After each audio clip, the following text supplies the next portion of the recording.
नमस्ते विद्यार्थियों, आपका हमारे चैनल में स्वागत है। आज हम अवर्गीकृत आंकड़ों के माध्यक के बारे में चर्चा करेंगे। विद्यार्थियों, वर्गीकृत होते हैं विद्यार्थियों, जैसे 0 से 10, 10 से 20, 20 से 30, इस तरीके से वर्ग में होते हैं, इंटरवल में होते हैं। लेकिन अवर्गीकृत होते हैं, उसमें सीधे आंकड़े दिए जाते हैं। उनके माध्यक के बारे में हम चर्चा करेंगे। उनका माध्यक दो तरीके से निकाला जाता है विद्यार्थियों। एक तो होता है विद्यार्थियों सम पद के लिए, एक होता है विषम पद के लिए। जब पदों की संख्या सम होती है, पदों की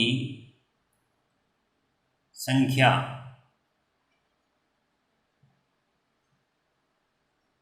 सम होने पर सूत्र होता है विद्यार्थियों माध्यक m बराबर n/2 वा पद प्लस n/2 प्लस 1 वा पद बटा में 2। सम पद होने पर विद्यार्थियों ये सूत्र लागू होता है। और विद्यार्थियों विषम पदों की विषम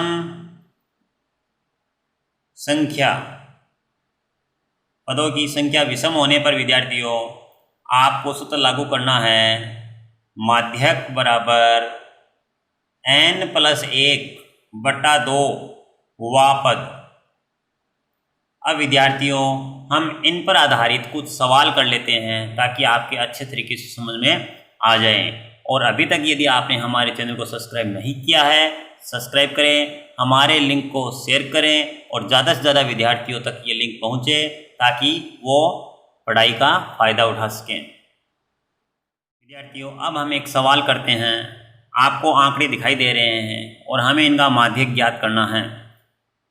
हम गिनते हैं 1, 2, 3, 4, 5, 6, 7, 8, 9, 10। 10 पद है विद्यार्थियों, 10 सम होता है, तो हमें सम पद का सूत्र लागू करना है।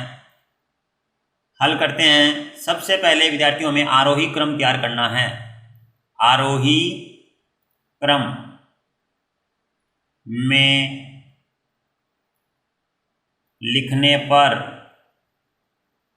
आरोही क्रम में लिखेंगे विद्यार्थियों, सबसे पहले क्या आएगा, छोटी संख्या आएगी 13, फिर उससे बड़ी संख्या आपको नजर आ रही है 19,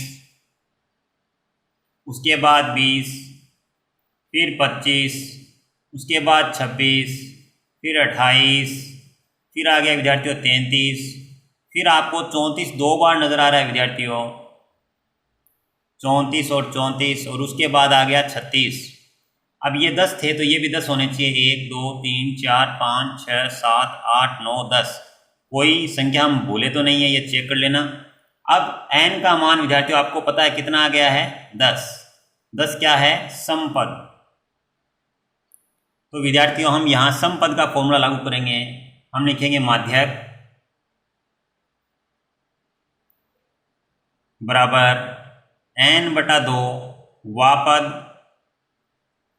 प्लस n/2 प्लस 1 वा पद बटा में 2। अब वैल्यू पुट करेंगे विद्यार्थियों n की वैल्यू 10 रख देंगे तो ये हो जाएगा 10/2 वा पद प्लस 10/2 प्लस 1 वा पद बटा में 2। विद्यार्थियों 10 में 2 का भाग 5 बार जाएगा तो हम लिखेंगे 5 वा पद प्लस यहाँ 5 और 1 मिलकर 6 हो जाएंगे, 6 वा पद बटा में 2। अब इनको हम आरोही क्रम में देख लेंगे विद्यार्थियों, 5वां पद कौन सा है, जैसे 1, 2, 3, 4, 5। 5वां पद है 26 और 6वां पद है 28, तो हम लिखेंगे 26 प्लस 28 बटा में 2। इनको जोड़ने पर विद्यार्थियों ये 54 हो जाते हैं। अब हम इसमें 2 का भाग देंगे, वो कितनी बार जाएगा, 27 बार। ये हमारा आ गया माध्यक। यहाँ पे जैसे सबसे पहले 19 लिख लिया, उसके बाद उससे बड़ी संख्या 25 लिख ली, 25 के बाद उससे बड़ी संख्या हमने 30 लिख ली, फिर 31, फिर आपको यहाँ विद्यार्थियों 32, 32 के बाद 35, और 35 से बड़ी संख्या विद्यार्थियों यहाँ है 48 लिख ली। फिर हमने 51 और फिर 59 यहाँ लिख ली। उसके बाद हमने इनकी काउंटिंग की 1 2 3 4 5 6 7 8 9। तो ये 9 विषम पद होता है विद्यार्थियों, इसलिए हमने विषम पद का यहाँ फॉर्मूला लागू कर दिया। n का मान विद्यार्थियों हमने यहाँ 9 रख दिया। 9 और 1 मिलकर 10 होते हैं। यहाँ 10/2 हो गया, बटा में 2 है और 2 का भाग कितनी बार गया? 5 बार गया विद्यार्थियों। तो हमने देखा कि पांचवा पद, तो 1 2 3 4 5, पांचवा पद है विद्यार्थियों 32। तो हमारा माध्यक क्या हो गया? 32। अब हम इसके अगले सवाल में जाते हैं। ये कहता है कि 25 को 52 बना दिया जाए। ये 25 आपको नजर आ रहा है, 52 बनते ही विद्यार्थियों यहाँ आ जाएगा, क्योंकि आरोही क्रम बनाएंगे तो इसका स्थान चेंज हो जाएगा। इसके बाद विद्यार्थियों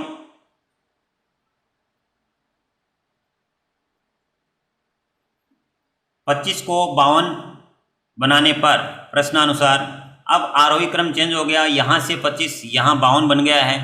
अब भी पदों की संख्या कितनी है? 9 है। तो हमने सूत्र लागू कर दिया विषम पद का, n + 1/2 वा पद। n का मान विद्यार्थियों हमने यहाँ 9 रख दिया। 9 और 1 मिलकर कितने होते हैं? 10।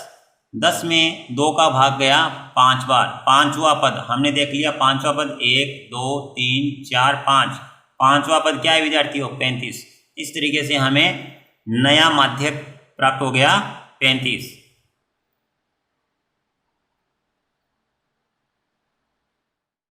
विद्यार्थियों यदि आपने अभी तक हमारे चैनल को सब्सक्राइब नहीं किया है तो सब्सक्राइब करें, लाइक करें, कमेंट करें और शेयर करना नहीं भूलें विद्यार्थियों। ज़्यादा से ज़्यादा विद्यार्थियों तक हमारे चैनल को पहुंचाइए ताकि वो इनका फ़ायदा उठा सकें। और कुछ विद्यार्थी लाइव आने की बात करते हैं, तो विद्यार्थियों जब भी समय मिलेगा तो मैं लाइव आने का प्रयास ज़रूर करूँगा। और अब चलते हैं हम तीसरे सवाल की तरफ। तीसरा सवाल आपको विद्यार्थियों इस बार सारणी के रूप में दिखाया जा रहा है, जिसमें आपको माध्यक निकालना है। तो इस तरीके से ये फिलहाल तो ये क्या है? अवर्गीकृत सारणी है विद्यार्थियों। वर्गीकृत सारणी होती तो आपका होता है यहाँ 0 से 10, 10 से 20। तो ये क्या है? अवर्गीकृति है। तो हम क्या करेंगे? इस सारणी को इस तरीके से बनाते हैं। तो हम हल करते हैं विद्यार्थियों। प्राप्तांक को हमने x नाम दे दिया और विद्यार्थियों की संख्या बारंबारता है उसको f नाम दे दिया। विद्यार्थियों ध्यान देना है, हमने लिख दिया 15 है, 20, 25, 30, 35, 40, 45 और 50। अब इनके सामने बारंबारता लिख देते हैं 2, 8, 16, 26, 20, 16, 7 और 4। अब विद्यार्थियों हम यहाँ CF तैयार करेंगे, संचय बारंबारता, यानी बारंबारताओं का जोड़ करेंगे। तो सबसे पहले विद्यार्थियों 2 इसमें लिख दीजिए। अब 8 को 2 में जोड़िए 10, 16 को 10 में जोड़ो 26, 26 को 26 में जोड़ो 52, 52 में 20 को जोड़ दीजिए 72, 72 में 16 को जोड़ दीजिए 88, 88 में 7 को जोड़ दीजिए 95 और 95 में 4 को जोड़ दीजिए 99। इस तरीके CF का मान यहाँ 99 है विद्यार्थियों। तो n का मान इसका योग करेंगे हम तो वो 99 ही आएगा। अगर आप इसको जोड़ते हो तो ये 99 ही आएगा। इसके बाद विद्यार्थियों आपको n/2 बनाना है। n/2 बनाओगे तो 99 में आपको किसका भाग देना है? 2 का। भाग आपका गया 49.5। अब आपको विद्यार्थियों ये CF में देखना है। CF में यह संख्या या इससे बड़ी संख्या देखनी है, ठीक बड़ी संख्या। यह संख्या या इससे ठीक बड़ी संख्या, यानी जस्ट पास। तो हम देखेंगे इससे बड़ी संख्या क्या है? 52। और 52 के संगत आपको अक्ष का मान देखना है, इधर चलना है विद्यार्थियों। ये आ गया 30।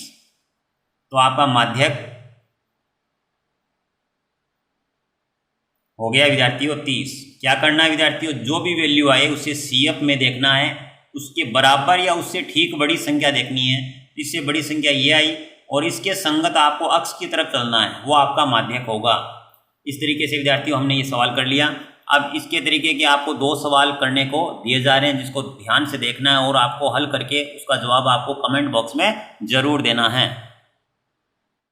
विद्यार्थियों आपके लिए सवाल इस प्रकार हैं और इनके जवाब आपको कमेंट बॉक्स में देने हैं।